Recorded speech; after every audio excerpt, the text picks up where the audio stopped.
Rain hits the tin roof like drumbeats, and the light in the gatehouse flickers once, then goes out. Musa holds his lunchbox, a dented blue tin with a faded star painted on the lid, and the metal feels cold under his palm. The street outside is a smear of headlights and rain, the smell of hot oil and wet earth rising from the market. A shout rises from the road, a shouted name that rings like danger. The radio on the wall dies with a flat crack. For a second everything is only the rain, the dark, and the soft scrape of the gate swinging on its hinges. Then a figure appears in the doorway, a man with a soaked coat, eyes so tired Musa thinks he is a ghost. A quick choice freezes in Musa's chest. The rule book sits in his pocket like a stone. No strangers after dusk, no food shared, report everything. The man shivers and lifts his chin. Musa opens the dented lunchbox and moves a spoonful of jollof rice toward him. The spoon glints, a small bright thing in the dark. He hears the rain swallow the silence and makes the first quiet, risky choice. The man eats with both hands, and the taste makes his face change. He gives Musa a nod that is more like thanks than words. Outside, the street roars again. Someone slams a car door and a child cries. The gate bell, red and stubborn, begins to ring. A push from the road, people looking for refuge or news. Musa hears the footsteps, the sharp swell of voices, and for a moment his palms sweat on the tin. He knows the building's owner, Mr. Boateng, likes neat lines and neat rules. He knows the captains watch their men like hawks, but he sees the hunger in the man's jaw and remembers his mother giving him extra yam when he came home from school wet and tired. The radio is dead, the light is out. Sharing food is small and necessary. He gives the man a second helping. The man says nothing, only breathes the steam and closes his eyes like a prayer. Behind them, in the dark, the city keeps making its angry music. Days fall into motion after that night as if the rain has poured new trouble into every gutter. Musa works the night shift at the high glass tower on High Street, the building a sharp tooth in the skyline of Accra. He's been on duty for 7 years, counting the months in smudged receipts and pigeons on the ledge. His uniform is always a little frayed at the elbow, his badge a dull coin of service. The man from the gatehouse returns 3 times over the next week. Each time he slips into the lift like a shadow and moves through the building with quiet steps, meeting Musa at the gate only to sit and drink hot tea from the same dented tin cup that has no match. He introduces himself one afternoon as Abiola, though he speaks softly and offers no story. He carries no briefcase, only a seed of something clean in his eyes. The workers in the building whisper about him in the lift, a visitor, a client, someone from Lagos, and the whispers sprout into small rumors like mold on bread.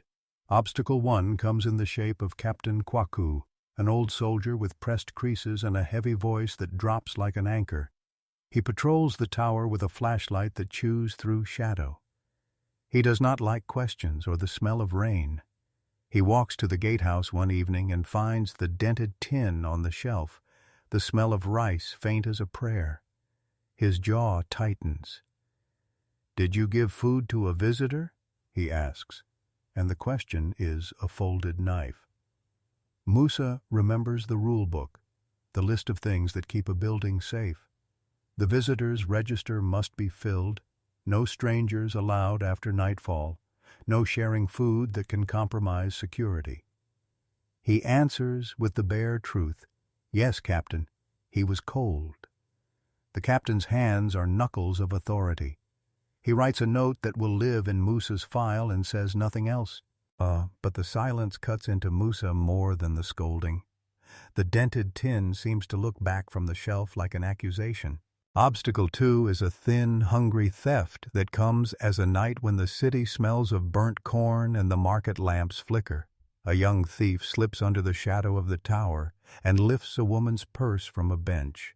Musa sees, because he walks the rounds like a clock that wants to keep time.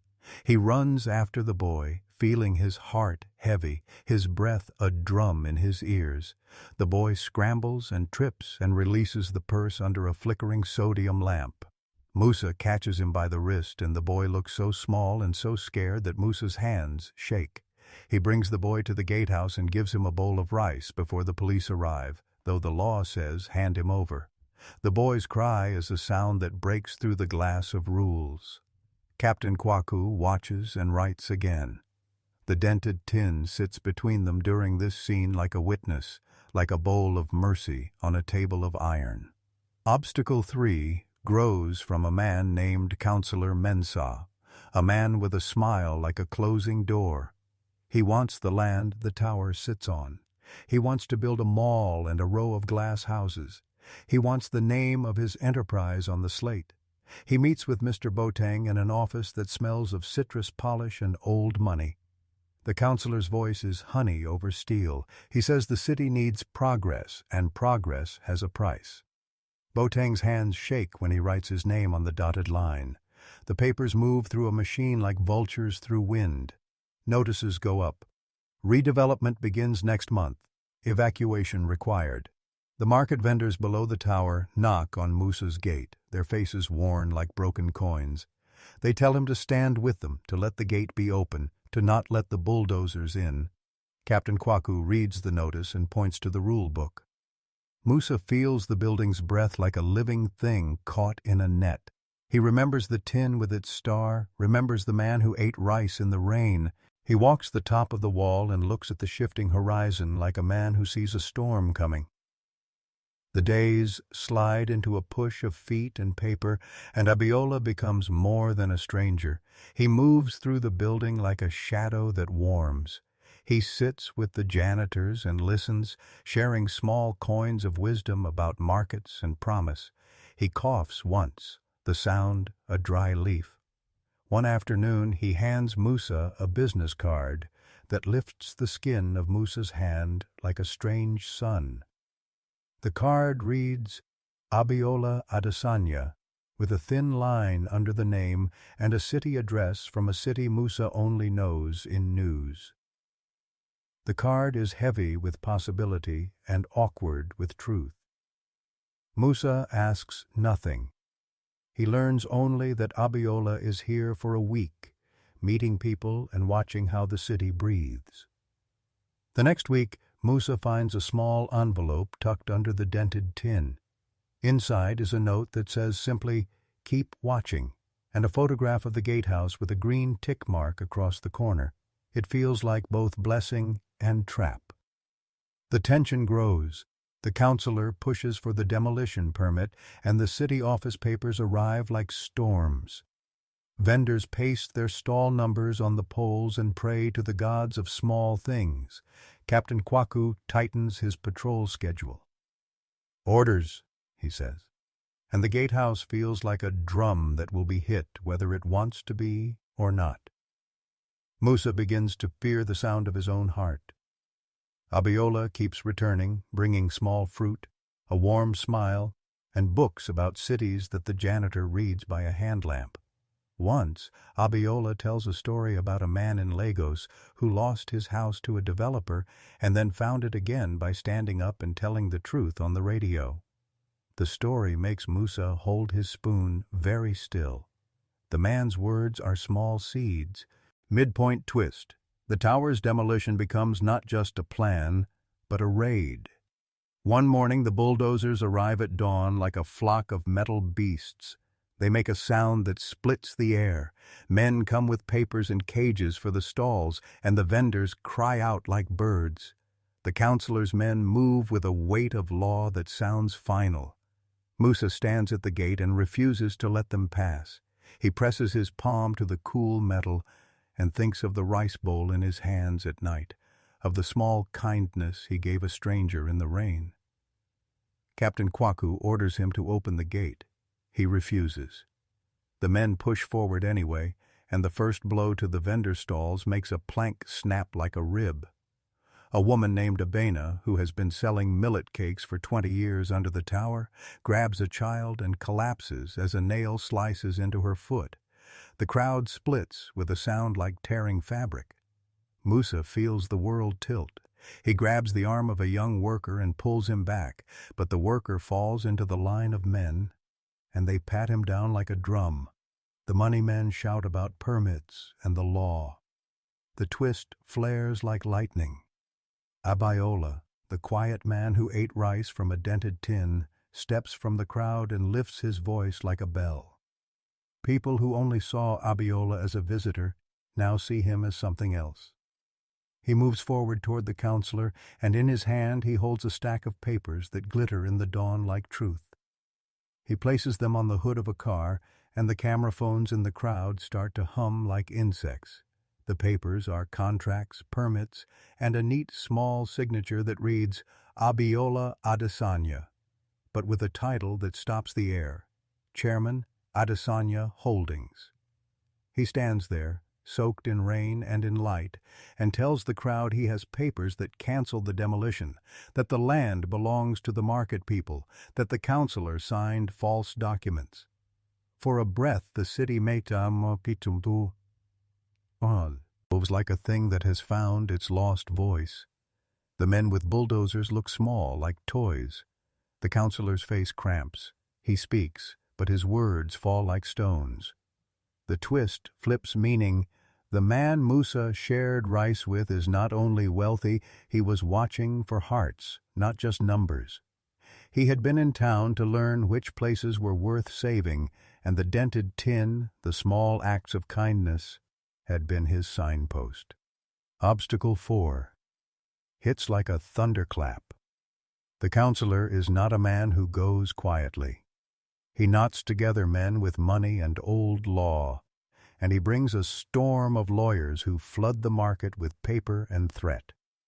He offers hush money to boatmen, to janitors, to the sick. He whispers promises into ears like sugar. He bribes the station inspector to look the other way.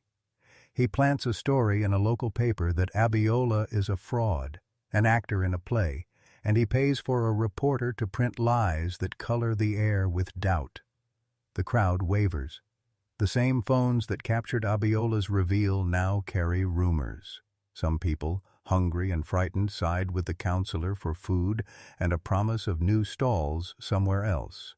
Abiola keeps showing up at the gatehouse, but now there are men who watch him with narrow eyes. Musa sees his name in a list of suspected agitators circulated by the developer. A friend calls and says there is a warrant for his arrest for obstructing civic work. Musa's nights become short and tight. Pain grows at the edges of the market like a slow fire. Obstacle 5 is a personal cut. A thief returns, but this time not for a purse. He climbs up the building at night and takes the dented tin. Musa wakes to find the shelf empty and his chest hollow. The tin carried more than rice. It carried memory and proof of small mercy. Musa goes to Abiola, and the older man's eyes go wide, like someone watching a child fall. Abiola speaks into the night. "They want symbols gone," he says. And then he stands, puts his palm on Musa's shoulder like a weight that steadies, and says, "We will find it." They follow the thief's trail through the alleys, past stalls with torn tarps, and toward a yard where men gather around a fire. There, a boy sits polishing the tin, hope worn down to a glint. The tin is found, but it is bent more deeply now, a scar running across its belly. Musa takes it and presses it to his chest. The thief's hands shake as if the cold is not only in the air. There is no joy in the recovery, only relief braided with shame. The crisis comes like the heat after rain. The counselor grows louder and uses the law he bends. He brings a court order, and the police move like a river that cannot be stopped. Abena loses her stall to a sudden inspection, not because of the permit, but because a supposed safety hazard is found. A single rotten beam that is suddenly the reason for a full clearance. The vendors are cut off from their livelihoods. Musa's sister, Ifua, who lives with him and stitches clothes for extra money, gets a call. They must leave their rented room because the landlord is selling and they will not be given new rent help. The vendors close their stall fronts with padlocks and pray. Musa starts to feel the walls closing like hands. He is called to the station, and Captain Kwaku looks like a man wearing an old coat of responsibility and regret. "You should have not given him food," the captain says, and Musa hears too, the words as if they slice an inside thing. "You should have followed the rule book." Musa has to choose again. He can accept the counselor's offer, a small payment to keep quiet and move away, or he can speak. The payment would give Efua a few months of rent and would let the child in the next room have medicine.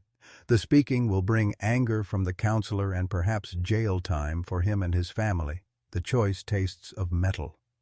Musa walks the market at night and touches the wood of stalls like a man checking the pulse of an old friend. He remembers the man in the rain sharing his bowl. He remembers Abena's laugh like a bell and little Efua's hands deft with needle and thread. He thinks of the boy polishing the dented tin and of the woman whose foot bled in the dawn. In his pocket, the rule book makes a small paper sound like a trapped bird. He could take the money, move to a quieter street, and watch the world spin without him. He could take the payment and let the counselor take the land. Or he could speak and risk everything. He stands under a single lamp and makes the hardest choice of his life. He walks to the press and to the public steps, and he tells what he knows. The multi-climax begins in a courtroom and explodes into the street. Musa stands at the microphone in front of the city hall and says his name and that he will not be bought. The camera zooms in on his hands where the nail scars show like a map of small wars. Abiola stands behind him with documents and lawyers and a calm that is steady as a dam. The crowd is a sea that surrounds them, vendors with palms still smelling of millet, teenagers with phones, old women with wrapped heads, children swinging on wrists. Abiola produces evidence, bank statements, recordings of Counselor Mensah taking bribes, a ledger with handwriting the counselor can't deny. The cameras flood like rain and the air fills with the noise of revelation. The counselor stands on the courthouse steps tying lies into new knots, but a woman in the crowd screams and holds up a phone. The unexpected witness. Her name is Efua, not Musa's sister, but another woman from the market, a small person with a bright voice. She had filmed a meeting weeks before, the counselor pocketing cash from a man with a briefcase. She hands the police the footage with a breathless explanation and shakes like a leaf. The footage plays on the big screen like a bright stone in daylight. The city hears a man's voice take bribe, sees fingers pass envelopes like secret birds. The antagonist's power shudders. The spectacle widens as the national news picks up the story. Abiola uses his reach to call in journalists and lawyers and to bring inspectors who had been paid off by the counselor to testify under oath.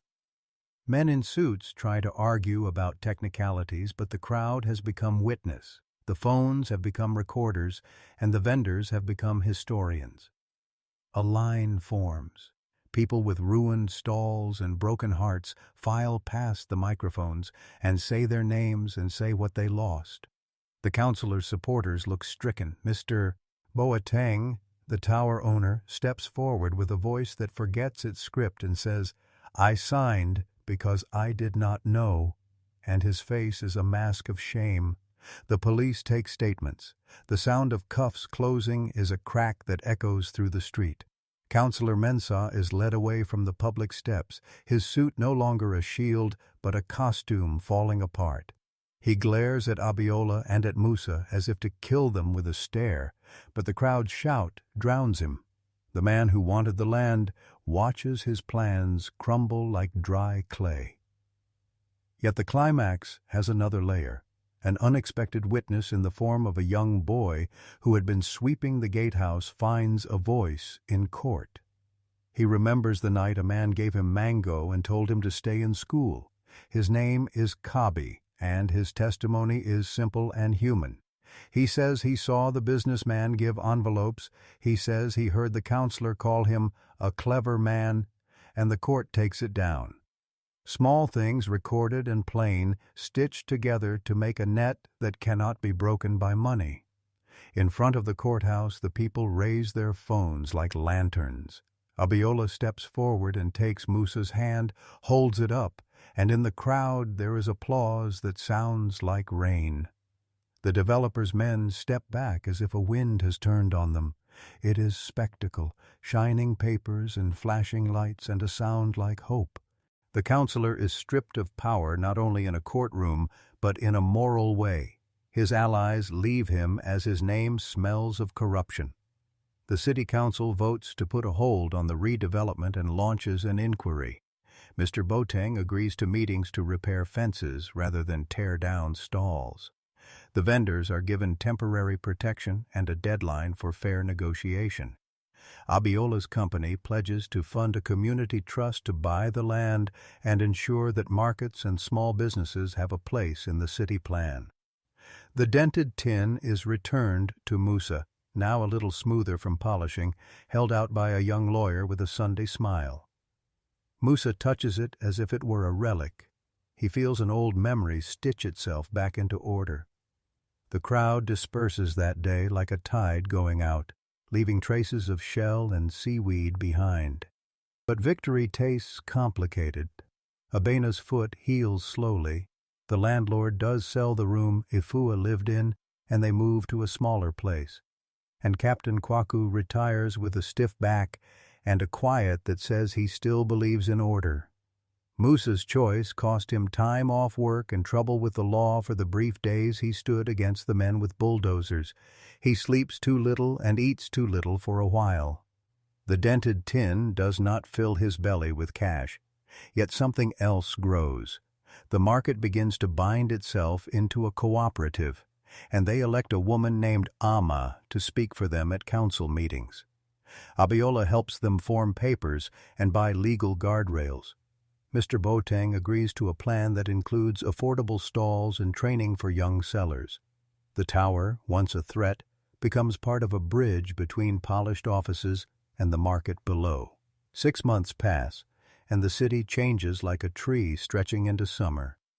The dented tin is polished and sits in the market under a glass dome on a wooden plinth. A small plaque is carved in hand-lettered words, "The tin of shared food." Children point at it, and elders touch the glass with their weathered fingers like blessing. Musa wears a new badge. Abiola offers him a job not as a guard of walls, but as a supervisor of the market watch, a liaison who knows how to hold both rules and mercy in his hands. The market sells more goods now and has a schedule for training, for healthcare visits, for legal aid, and for nights when the lights go out and the gate must be watched. Captain Kwaku, no longer patrolling, sits at the front and tells new men stories about the nights when rules met hearts. Abena sells her millet cakes from a painted stall that bears her name. Ifua finds a small room with a window. She sews and laughs more. The city council has meetings that start with a moment of silence for the vendors, and children in school read about the market story in simple pages. On the first day of the new market season, Abiola stands on a small stage next to the wooden plinth and tells the crowd how he came to town like anyone else, hungry for stories to guide his work. He speaks of the night rain and a dented tin and a man who chose kindness against the rule book. His voice is warm and soft.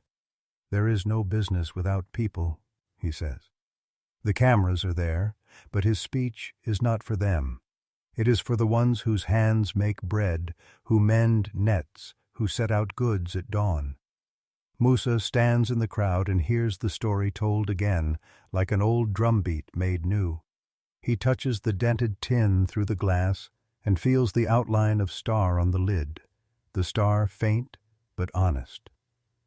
Abiola's promise becomes something concrete. A small fund is created to help vendors with rent in times of need, and a council checkpoint is set up to guard them against sudden illegal demolition. The tower gives a month of office space for market training. The city finds a way to include small traders in its shining future. Life does not smooth into a perfect sheet. There are still arguments and small betrayals, small men trying to buy favors. Rain still finds holes in tarps, and nights still come with their rules. But there is a new rhythm now. People know where to go if crooked papers come, and they know that a camera phone in the right hand can do more than words. The dented tin sits like a small, humble monument to a decision made in dark and cold. It glitters in the sun when the morning hits, and children touch the glass with sticky fingers. Musa teaches new guards to watch with both eyes, for the rule and for the hunger behind it. Abiola leaves town once the trust is set and the market is running, but he sends a steady stream of letters and small checks and returns to visit in the rainy months. He brings fruit and stories, and once jokes with the old captain and makes him laugh like a boy. 6 months later, the market has a small garden that Musa helps care for, and they plant a row of mango trees by the gate. The saplings are small and spiky, and Musa waters them in the late evenings, the scoops of water falling like tiny drums. He looks at the dented tin displayed on its plinth and remembers how it felt warm in his hands the night he shared food. The tin taught him that small things can change big plans, that a bowl given without calculation can become a lever to move mountains. Abiola sends a note taped to a mango box. "For the trees," he writes. The trees leaf, and one of them bears fruit in the next year, small yellow suns that the children race to pick. The community uses them to make jam that they sell at the market's new fair. The town skyline now includes the market as part of itself, not as a wound, but as a living thing feeding the city. Musa walks past the plinth and touches the glass, feels his hand return to the dented tin inside as if he can still hold it, still warm, with rice and rain. Kindness can unlock doors wealth cannot. Do you think he did the right thing? If this story warmed you, subscribe and share so more small acts of courage and care can grow across our markets and towns. Join our family. The rain has fallen to a memory, and the dawn light slides along the glass like a soft blade when Abiola steps forward from the shadowed wing of the market's life, his suit damp and clean at once, and with him a folder that glitters with signatures and maps of the city's future, and the crowd parts not with fear, but with a hungry patience to hear what a man who has always moved in rooms of money will say to people who live in stalls and laughter and the smell of millet and rain-washed tin, and Musa, who has walked the line between rule and mercy long enough to learn how a single choice can bend a city, finds his breath snagged by the sight of a man who could own the night and choose to give it away. Abiola does not preach philanthropy so much as show it, tapping the folder's first page and letting a hush fall over the market that sounds like the rain returning in reverse, and then he speaks, his voice clear as a river stone. "People of this city, I am not merely the man who watches from a tower. I am the one who started the engine that makes it possible for you to stay here, and I will tell you who I am, because this land is yours and the truth must be visible." He pauses, and the camera of a dozen phones tilts, catching the line between wealth and street, the Danfo horns far away, the gossiping stalls closer, and the dented tin glinting on Musa's hip as if the memory itself has grown a spine. "Adesanya Holdings is the quiet wind that moves the sails you already have," he says, and the words land in the crowd like rain on zinc roofs, lifting fear and lighting a path, for in the fold of his papers is an exact plan for a community trust, a rent relief fund, a governance circle elected by vendors, and a guarantee that no bulldozer or briefcase full of lies can cut them out again. And the revelation is enough to turn the night's fear into a ceremony of witness, for the man who stands behind the announcement, a billionaire whose wealth has been a rumor and a shadow, reveals himself as a careful observer of the city's heart rather than a distant lord of it, and the market, tucked between the old world of craft and the new tower's gleaming teeth, breathes in a way it has not since the first rumor of redevelopment began, because the money is not pulled from a pocket, but braided with the lives of those who kept faith when the rules were heavy and the doors seemed shut. Musa watches the eyes around him find a new map, a way to share the power that money can move with mercy as its compass, and the revelation is not the end, but a beginning, one that stretches toward a future where the dented tin is not merely a relic, but a courthouse of trust, a symbol that wealth can be a witness and not a wrecking ball. The interval beat becomes the city's new rhythm as Abiola's papers unfold on a table of rough wood at the market edge, and the crowd sees not a single man's generosity, but a collective contract, signed in daylight and sealed with a child's chalk-drawn mango tree flourishing on the stage of a rebuilt stall, and Musa, who has learned that the heart's quiet decisions can echo louder than a riot of drums, feels the old fear loosen its grip and replace it with a stubborn resolve. This new wealth is not to replace the people but to bind them, not to erase their stories but to lift them into longer chapters. And the ring of the law, once a weapon against them, now rings as a chorus in which every voice has a note. Abiola explains how the market watch will be formalized, how the trust will fund medical visits for the children and repairs to roofs, and the training that will turn casual sellers into small business owners with microloans and mentorship. How the city's offices will share data openly so that no shadowy clause can hide a lie, and he speaks with a calm that makes even Captain Kwaku ease a touch, because here is a billionaire who refuses to shout, who chooses to listen first and then act with a patient, almost gentle force. A voice in the crowd calls for Amma, the new voice of the market, to speak, and Amma steps forward and tells the people that they have fought not for a single street, but for a way of living, and that a fund will be set not to buy influence but to multiply opportunity, a phrase that rings through the crowd like a song. And when the papers are laid on the hood of a car and the cameras flash, the city's mood shifts from fear of loss to awe at a future that can be built with hands from the market and with money that has learned to kneel before the need, and a small, almost shy boy who had once swept gates and who had pressed the dented tin to... Oh, his chest now witnesses the first real countermove of wealth, not a withdrawal but a careful, ongoing investment in the people's chance to live with dignity. And the revelation becomes a turning point so visceral that even the vendors who once believed they could be bought by a handful of coins begin to dream of a cooperative that will outlive the year and outgrow the rumor of a mall. And Musa, who stood on the threshold of a personal danger and chose truth anyway, feels the weight of his own choice lift his shoulders and widen his chest.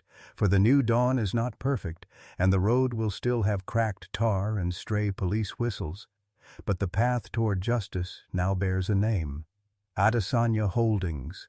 Not as a distant sign, but as a partnership, a witness and a sponsor who will walk with them, and the dented tin, polished and placed under the glass dome, now gleams not merely with the memory of a night in the rain, but with the bright, stubborn promise of a city that can be fed, educated, guarded, and taught to choose mercy when the rule books wag their big, cold fingers.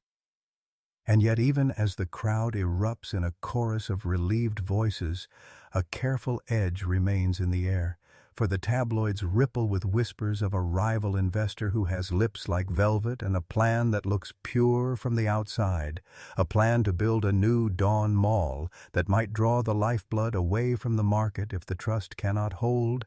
And as Abiola's folded map of the city's future is shared again, the cameras drift to a quiet line of men who watch from the back doors of towering offices, and one man in a dark suit, whose name no one publicly asserts but whose eyes record every detail, smiles a fraction, and in that smile the ink of old power dries on his fingers. The new thread, thin as a hair but dangerous as a thread snared by a snare, is laid bare. The lesson that wealth can rewrite the edges of June. Stice, if it chooses to, But it can also choose to stand as a pillar when the people press their hands to the glass and ask for a future that is theirs, and the crowd's murmur folds into a vow that the trust will be tested again and perhaps again after that, because history does not stop marching when a stage is cleared but finds new doors to push open in the long, patient hours of governance. For now, the market breathes again. The mango trees glow with a new shade of green. Amma's voice rings with the cadence of a councilwoman who means what she says. Ifua stitches a banner that reads, "The tin of shared food," into a new story. And Musa, his hand still warm on the tin, keeps his promise to watch and to speak when the moment calls him to stand with the people, not against them. While Abiola, the hidden billionaire with a heart visible to the crowd, folds his map and prepares to walk the shorter road between wealth and duty once more. And in the hush that follows the triumph, a whisper threads through the market, a soft, strong question that must be answered in the days to come. Will the new wind keep blowing for the ordinary, or will it drift toward the sign of a bigger power trying to buy the weather back to its old shape? And the answer lies in the tiny acts of courage that will be needed again to guard the dawn. So the next chapter can begin with a clear yes and fewer shadows, while the dented tin, now a beacon, stays on its plinth as a reminder that mercy, once shared, multiplies, and the next levy of hardship may come, but so will the next chance to stand together, and the last line, carried on the crowd's breath and the rustle of leaves in the mango trees, leaves a request as much as a forecast. Tell us what happens when the wealth that once hid in the towers chooses to walk beside us, under the same rain, in the same market, and with the same stubborn hope.